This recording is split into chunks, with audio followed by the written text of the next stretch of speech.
이 4월 마지막 주 주일 주님 앞에 나와서 예배하는 여러분들, 하나님의 크고 놀라운 은혜가 이 시간 임하기를 바라고 주님을 만나고 주님의 음성 듣는 시간 되기를 바랍니다. 아멘. 예수님은 우리를 위해서 십자가의 고난을 받으셨고 결국 십자가 위에 달려 죽으셨습니다. 그러나 3일 만에 부활하셨고 승천하셨습니다. 근데 승천하시기 전에 사도들에게 이런 부탁을 하셨죠.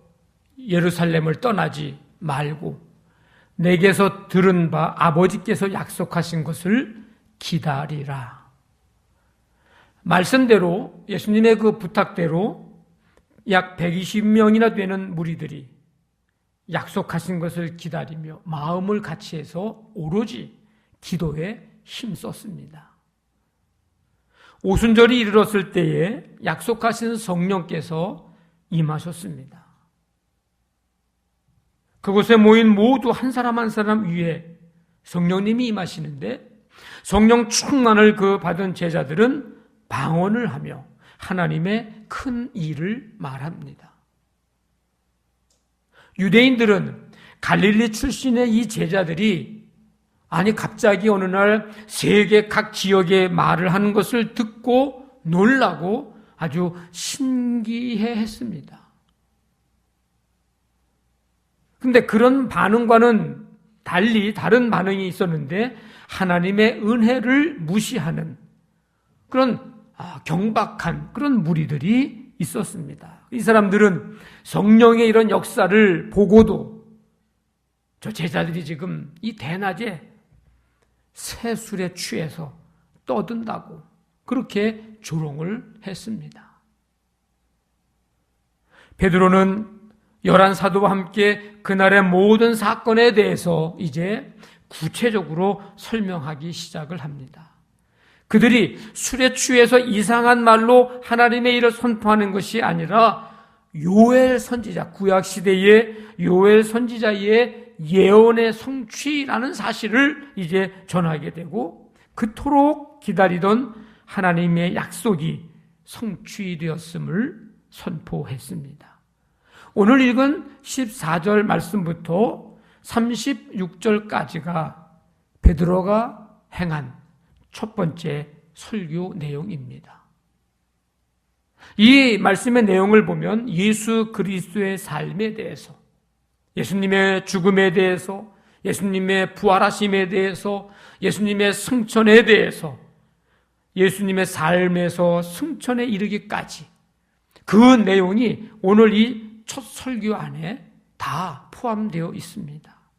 마지막 36절에서 베드로는 이렇게 말합니다. 너희가 십자가에 못 박은 이 예수를 누가 못 박았다고요? 지금 이 120여 명의 이 사도들 제자들이 방언하고 성령 충만히 받은 이 모습을 보고 새술에 취했다고 조롱하고 있는 그들을 향해서 하나님의 말씀을 전하고 나서 너희가 십자가에 못 박은 이 예수를 하나님이 주와 그리스도가 되게 하셨느니라. 설교의 이제 마지막 부분에서 이렇게 말씀하는 거예요. 이 베드로의 이 긴 설교를 들은 사람들은 이 마음에 이제 찔림을 받았습니다. 듣는 이들의 이 베드로의 설교를 듣는 자들의 마음에 아주 예리한 아픔을 주었습니다. 이 베드로의 설교가. 그래서 그들의 마음이 너무 아파서 가만히 있을 수가 없었습니다. 그래서 그들은 사도들에게 이렇게 묻죠. 형제들아, 우리가 어찌할꼬? 형제들아, 우리가 어찌할꼬? 이 질문은 빌립보 감옥을 지키던 간수가 한 질문과 같은 맥락입니다. 바울과 실라가 복음 전하다가 감옥에 갇히게 되죠. 한밤중에 기도하고 찬송할 때 갑자기 지진이 나고 옥토가 움직이고 문이 열리고 모든 사람들의 이 매였던 것들이 다 벗어졌습니다. 그 옥문을 지키던 간수는요, 그 시간에 뭐 하고 있었는가? 자고 있었어요. 이 자다가 깨보니까 이게 옥문은 다 열려 있는 거예요. 그러니까 이건 뭐 백발백중 죄수들은 다 도망간 것처럼 생각이 들어가죠. 당연하죠. 그래서 이렇게 죽으나 저렇게 죽으나 더 이상 내가 이제 살 필요가 없다. 그래서 칼을 빼서 자결을 하려고 하는데 바울이 크게 소리를 지르죠. 네 몸을 상하게 하지 말아라. 우리가 다 여기 있다. 간수는 그 바울과 실라 앞에 엎드리고 그들을 이제 데리고 나아가서 묻습니다. 선생님들이요, 내가 어떻게 하여야 구원을 받으리까? 주 예수를 믿으라. 그리하면 너와 네 집이 구원을 받으리라. 간수가 그 말씀을 듣고 세례를 받고요, 온 집안이 하나님을 믿게 되었습니다. 이 간수가 바울과 실라에게 물었던 질문, 내가 어떻게 하여야 구원을 얻으리까?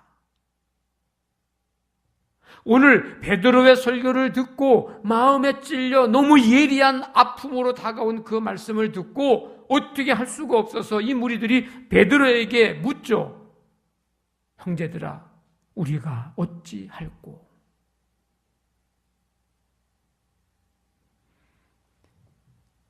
이 사람들이 베드로와 이 사도들에게 형제들아 이렇게 부릅니다. 지금 누가 부르는 거라 그랬어요? 이 형제들아라고 부르는 거는 조금 전까지 예수님을 경멸하고 그 예수님의 제자들이 새술에 취했다고 했던 그 무리들, 그들이 지금 베드로와 이 사도들을 부르는 장면이 형제들아. 그랬던 그 무리들이 지금 베드로의 설교를 듣고 그들에게 형제들이요라고 말하는 것은 복음을 듣고 진정으로 받아들였고 그래서 그들에게 도움을 청할 마음이 있다는 것을 말해주는 한 단어가, 호칭이 형제들아라고 하는 말입니다. 지금까지 살아왔던 방식을 버리고 오히려 앞으로 우리가 이제 어떻게 살아야 할지를 지금 묻고 있는 겁니다. 베드로를 통해서 성령의 음성을 듣게 된 무리들, 자신들이 예수 그리스도를 몰랐던 죄, 예수 그리스도를 경시한 죄, 그리고 그리스도를 죽음에 몰아넣은 죄, 이제 깨닫고 마음과 양심에 아주 심한 가책을 느끼고 이렇게 묻는 겁니다. 형제들아, 우리가 어찌할꼬? 이제 어떻게 해야 되죠, 우리가? 이제 우리가 그러면 뭘 해야 하죠? 라고 묻는 거예요. 여러분, 이 질문은 신앙생활을 처음 시작하는 사람, 시작하려고 하는 사람들만이 하는 질문이 아닙니다. 거꾸로 얘기하면 여러분들은 어떻게 해야죠? 뭘 해야죠? 어떻게 살아야 되죠? 그거를 지금 다 알고 다 그렇게 행해서 이 질문을 더 이상 하지 않아도 되는 사람들이 아니라는 거예요. 이 질문은 신앙생활을 시작하는 때부터 우리가 이 생을 마치는 그날까지 매일매일 우리가 날마다 물어야 할 질문입니다. 하나님, 그러면 내가 어떻게 해야 합니까? 하나님, 그럼 내가 뭘 해야 하죠? 매일매일 물어야 할 질문입니다. 그리스도인들이 날마다 말씀 앞에 보여야 할 반응이 내가 어찌할꼬? 복음과 하나님 앞에 겸손하게 낮아져서 자신이 어떻게 해야 할지를 지금 묻는 반응입니다. 성경을 보면 말씀이 들려질 때에 어떻게 반응하느냐에 따라서 그들의 인생이 달라졌습니다. 요즘 새벽에 누가복음을 살펴보고 있는데 마리아는 천사 가브리엘을 통해서 주님의 뜻을 이제 전해 듣게 됩니다. 무서워하지 말아라. 네가 하나님의 은혜를 입었느니라. 보라, 네가 잉태하여 아들을 낳으리니 그 이름을 예수라 하라. 이 소식을 가브리엘을 통해서 전해 들은 마리아, 이 말씀이 들려질 때에 그는 어떻게 반응했습니까? 마리아의 반응을 들어보십시오. 주의 여중 이오니 말씀대로 내게 이루어지이다. 아니, 지금 나하고 지금 농담하는 겁니까? 아니, 나를 지금 갖고 노는 겁니까? 나를 우습게 보는 겁니까? 지금 뭐 하자는 겁니까? 마리아가 그런 반응을 보이는 게 아니에요. 물론 두려운 마음도 있고 불안한 마음도 있고 여러 가지 많은 마음들이 교차하고 생각이 들었겠지만 그가 마지막 반응으로 보인 말은 주의 여종이 오니 말씀대로 내게 이루어지이다. 이 반응으로 말미암아 마리아의 인생이 달라졌습니다. 예수님의 어머니가 되는 복을 받죠. 여성으로서 예수님의 족보에 오르는 축복을 받게 되죠. 축복의 통로가 되죠. 오늘 세상의 모든 사람들이 구원받고 생명을 얻게 되는 것은 이 마리아의 하나님의 말씀이 들려질 때의 이 반응으로 말미암아 오늘 우리가 그 은혜를 힘입을 수 있게 됐습니다. 축복의 통로로 쓰임을 받게 된 것이죠.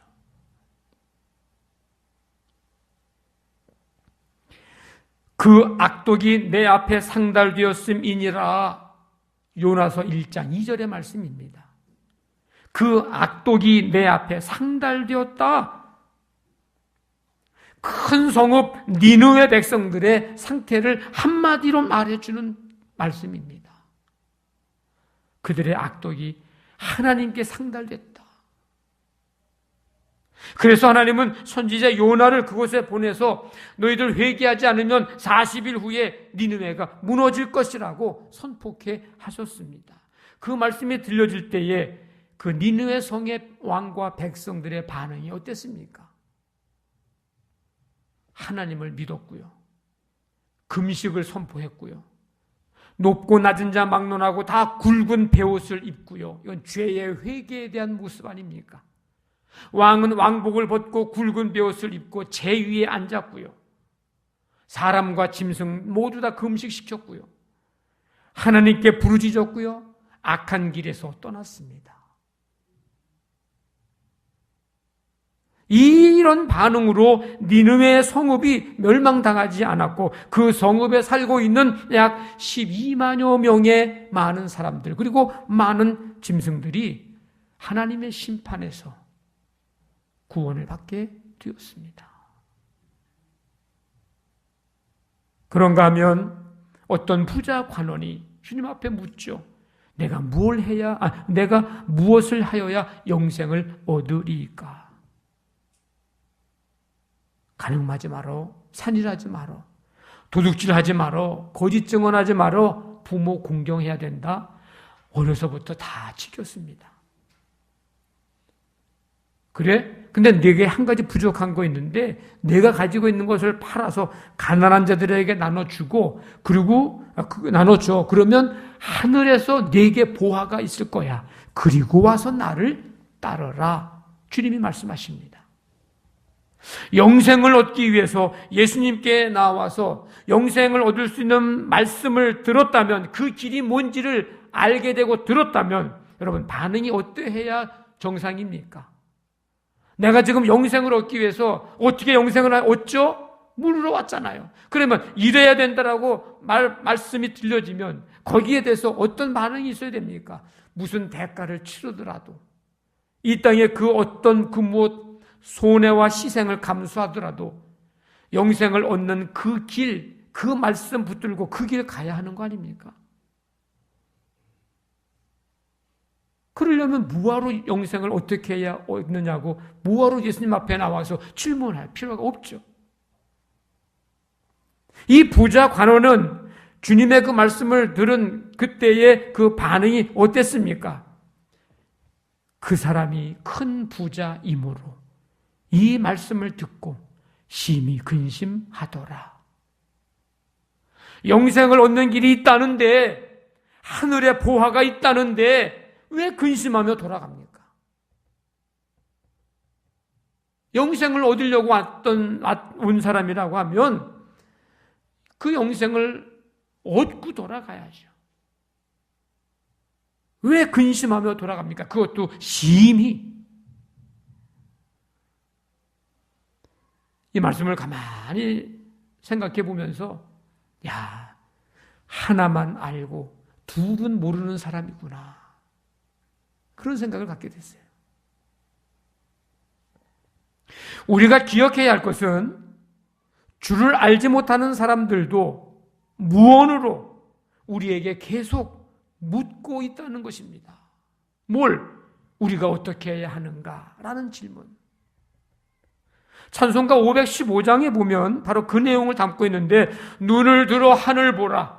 어지러운 세상 중에 곳곳마다 상한 영의 탄식 소리 들려온다. 빛을 잃은 많은 사람, 길을 잃고 헤매이며 탕자처럼 기진하니 믿는 자여 어이할꼬. 주를 알지 못하는 사람들은 에베소서 2장에 있는 말씀처럼 이 세상의 풍조를 따르고 공중의 권세 잡은 자, 즉 불순종의 아들들 가운데 역사하는 영, 사단의 영, 사단의 통치 속에 살아가고 있습니다. 그들은 세상의 것들, 사람, 환경, 지식, 권력, 재물 등등에서 희망을 찾다가 찾지 못하고 결국은 죄와 절망 속에서 탄식하고 있습니다. 기진하여 탄식하고 있습니다. 그들은 우리에게 직접 붙들고 우리 어찌할꼬 우리에게 질문하고 있지는 않지만, 끊임없이 그리스도인들에게 우리가 어떻게 해야 이 절망과 죽음과 희망 없는 이 삶에서 참 소망을 가지고 참 생명을 가질 수 있지, 우리를 향해서 지금 계속해서 묻고 있다는 것입니다. 우리의 사명은 그 영혼들을 긍휼히 여기고 예수 그리스도를 믿고 영원한 죄사함, 천국의 희망을 얻는 길을 제시해 주어야 합니다. 바울이 간수에게 전하는 것처럼 말이죠. 주 예수를 믿으라. 그리하면 너와 네 집이 구원을 받으리라. 예수님이 하신 것처럼 전해야 합니다. 영생은 유일하신 참 하나님과 그가 보내신 자 예수 그리스도를 아는 것, 믿는 것이니이다. 내가 곧 길이요 진리요 생명이니 나로 말미암지 않고는 아버지께로 올 자가 없느니라. 이 말씀을 끊임없이 지금 우리에게 어떻게 해야 하냐고 묻고 있는 자들에게 우리는 말씀을 전해야 합니다. 자, 그러면 중요한 것은 오늘 우리에게 말씀이 들려질 때에 우리는 어떻게 반응해야 하는가? 이게 이제 중요합니다. 내가 말씀을 들을 때 어떻게 반응을 해야 하는가? 오늘 말씀해 보니까 회개해야 합니다. 회개. 38절에 보니까 베드로가 이르되, 지금 백성들이, 그 무리들이 얘기하는 거죠. 형제들아, 우리가 어찌할꼬? 그러니까 베드로가 첫 마디 딱 하는 게 너희가 회개하여. 하나님의 말씀을 들을 때 우리가 가장 먼저 가져야 할 반응은 회개입니다. 이건 단순한 내 죄를 고백하는 거, 그게 아니라 그것을 넘어서서 우리의 마음의 온전한, 완전한 변화를 의미합니다. 나의 실수, 나의 잘못에 대한 고백, 그것을 넘어서서 이제 우리의 삶의 주인으로 오직 주님을 모시고 내 삶의 목적과 방향이 이제 나를 향했고 세상을 향하였다면은 이제 회개는 우리의 삶의 목적과 방향이 주님께로 전환되어지는 것입니다. 내가 삶의 주인 돼서 그리스도를 멀리하고 죄 가운데 살았던 존재가 그리스도께로 향하는 존재가 되는 이 존재의 변화, 삶의 목적을 하나님을 찬양하며 영광 돌리는 데 두고 살아가는 존재로서의 변화, 이것이 회개입니다. 그리스도께로 완전히 돌아서는 거예요. 지금까지는 윤리, 도덕적인 죄, 하나님을 모르고 산 불신앙의 죄, 하나님 앞에 이제 돌이킬 뿐만 아니라 살아계신 하나님과 그리스도의 은혜를 모르고 산 불신앙의 삶을 이제는 떠나서 그 자리를 떠나고 이제는 그리스도와 함께 삶을 살아가는 것, 이것이 회개입니다. 오늘 이 많은 무리들이 형제들아 우리가 어찌할꼬 하는 이들은 이제 뒤에도 나왔지만은 그들은 그의 삶을 전환을 했음을 알 수 있습니다. 그래서 이 회개 없이는 결코 구원을 얻을 수 없습니다. 성도 여러분, 여러분의 개개인의 삶에서 회개해야 할 것들은 여러분들이 더 잘 알죠. 제가 잘 알 수 없어요. 여러분이 개개인이 더 잘 알아요. 그 여러분들이 개개인이 하나님 앞에 회개하고 오늘 이 시간은 다음과 같은 삶이 혹시 내 삶이라고 한다면 우리 모두가 다 회개해야 합니다. 말씀을 들을 때 회개하기보다는 복을 받고 은혜 받기에 더 열심을 가진 것. 오늘 말씀을 들으면서 어떤 은혜 주실까를 기대하는 것, 물론 틀린 것은 아니지만 오늘 말씀 들으면서 내가 주님 앞에 회개할 것이 무엇인가, 우리는 이걸 생각하지 못합니다. 거기에 별 관심이 없습니다. 오늘 말씀 들어서, 축복의 말씀 들어서 그냥 복을 받고 은혜 받는 거, 그거에 우리가 마음이 거기만 가 있다는 거죠. 그것을 우리가 회개해야 합니다.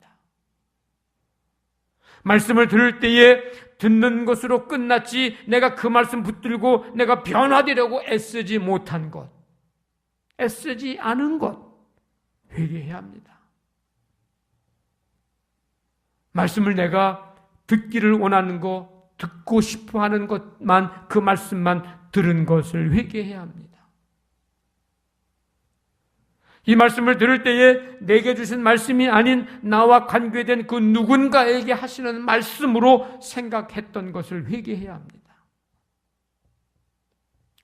거꾸로 얘기하면 다 내게 주시는 말씀이라는 것이죠. 그리고 말씀을 믿음으로 받지 못한 것을 회개해야 합니다. 말씀대로 행해보지도 않고 미리 겁먹고 말씀대로 살기 어려워 힘들어 미리 겁먹고 두려워하면서 말씀대로 행할 것을 포기한 죄, 회개해야 합니다. 오늘 베드로는 두 번째 얘기하기를 형제들아 우리가 어찌할꼬, 그러니까 너희가 회개하여 각각 예수 그리스도의 이름으로 세례를 받고 그랬습니다. 세례는 과거의 삶을 끝내고 예수 그리스도를 내 삶의 주인으로 모시고 주 안에서 살겠다는 고백이고 결단입니다.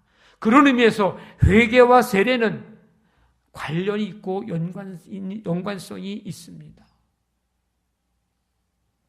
예수 그리스도의 이름으로 세례를 받는 것은 예수님이 승천하시기 전에 명령하신 거예요.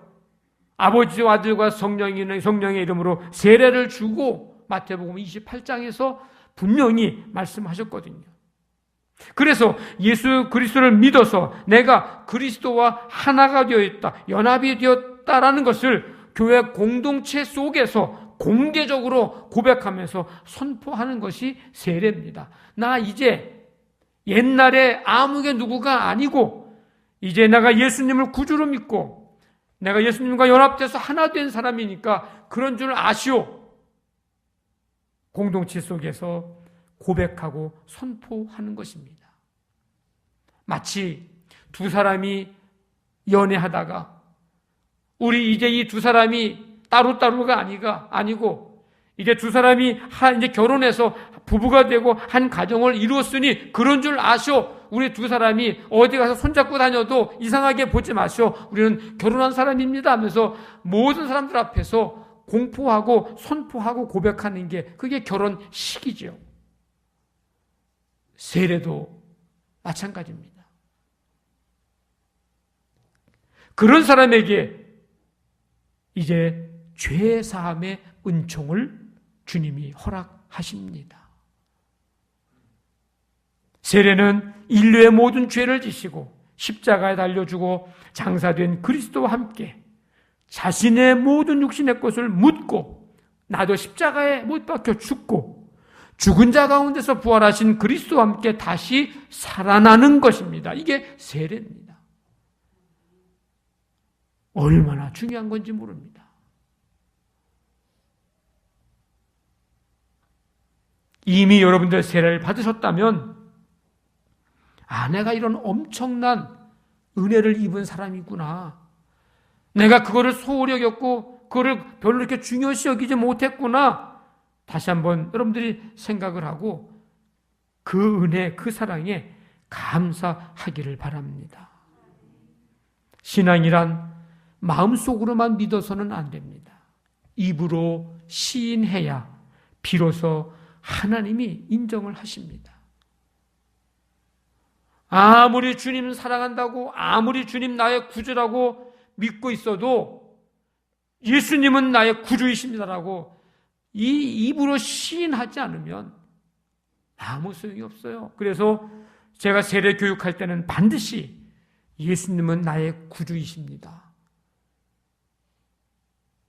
반드시 고백하게 합니다. 왜? 그 고백 못하면 세례를 받을 의미가 없기 때문이죠. 내가 만일 내 입으로 예수를 주로 시인하고 하나님께서 그를 죽은 자 가운데서 살리신 것을 내 마음에 믿으면 구원을 받으리라. 사람이 마음으로 믿어 의에 이르고 입으로 시인하여 구원에 이르느니라.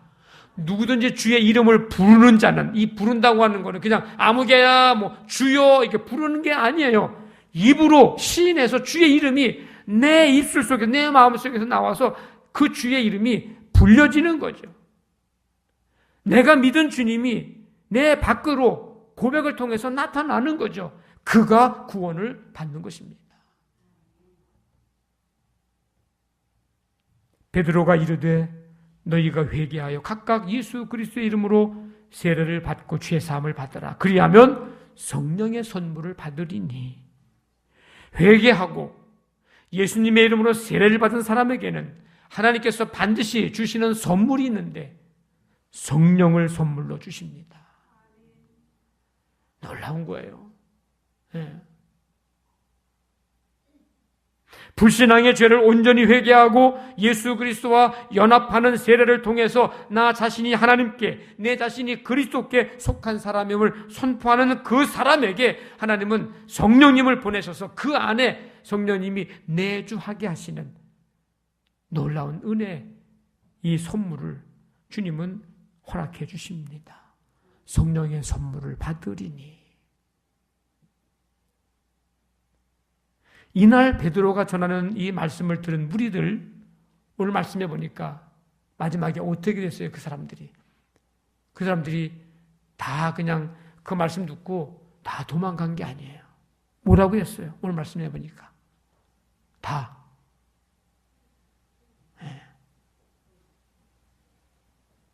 세례를 받았다 그랬어요. 몇 명이요? 네, 3,000명이나 더했다 그랬죠.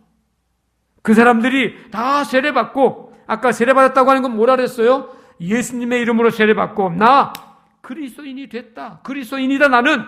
모든 사람들 앞에서 3,000명이 보는 앞에서, 아니 그 이상의 많은 사람들이 있었을 거 아니에요?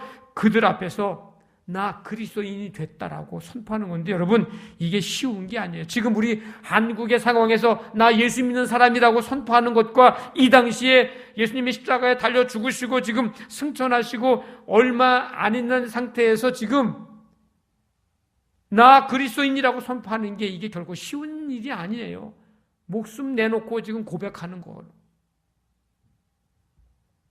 어떻게 이게 가능했을까? 회개하고 예수의 이름으로 세례 받을 때 하나님께서 그들 안에 어떤 선물을 주셨다고요? 성령을 선물로 주셨어요. 그러니까 그들에게 담대히 그들도 나 그리스도인이 됐다고 선포하는 선포식 세례를 받은 거예요. 어떻게 이런 일이 가능했을까? 말씀에 대한 반응입니다. 말씀 듣고 내가 예수를 죽이지 않았다고 하면서 다 돌아갈 수도 있잖아요, 이 사람들. 베드로, 네가 착각한 거라고, 우리 아니라고, 예수님 죽인 사람들은 지금 저쪽에 있다고, 저 사람들이라고, 내가 봤다고, 못지않은 사람 누구라고 봤다고, 거기서 조롱하는 사람 누구라고 내가 봤다고, 그러면서 다 아니라고 그 자리를 떠날 수도 있는 거잖아요. 그 말씀 듣고 마음에 찔리기는커녕 오히려 베드로에게 욕을 하고 조롱하면서 떠날 수도 있잖아요. 너희들이 죽인 예수라는 말을 할 때 우리가 언제 예수 죽였냐고 하면서 오히려 베드로를 해코지할 수 있을 수도 있잖아요. 근데 이 무리들은 베드로의 그 말씀을 선포하는 그 말씀 듣고 그렇게 반응하지 않았어요. 뭐라고 반응했다고요? 형제들아, 우리가 어찌할꼬. 성도 여러분, 우리가 말씀을 들을 때마다 하나님, 내가 무엇을 해야 합니까? 하나님, 우리가 어떻게 해야 합니까? 이런 말씀에 대한 반응을 통해서 회개하고 말씀대로 살아 성령의 임재를 우리가 경험하며 성령의 능력을 통해서 증인의 사명 잘 감당할 수 있는 우리 모두가 되시기를 주님의 이름으로 간절히 축원합니다. 아멘. 우리 다 일어나셔서 주님 약속하신 말씀 위에서 찬송 드리겠습니다.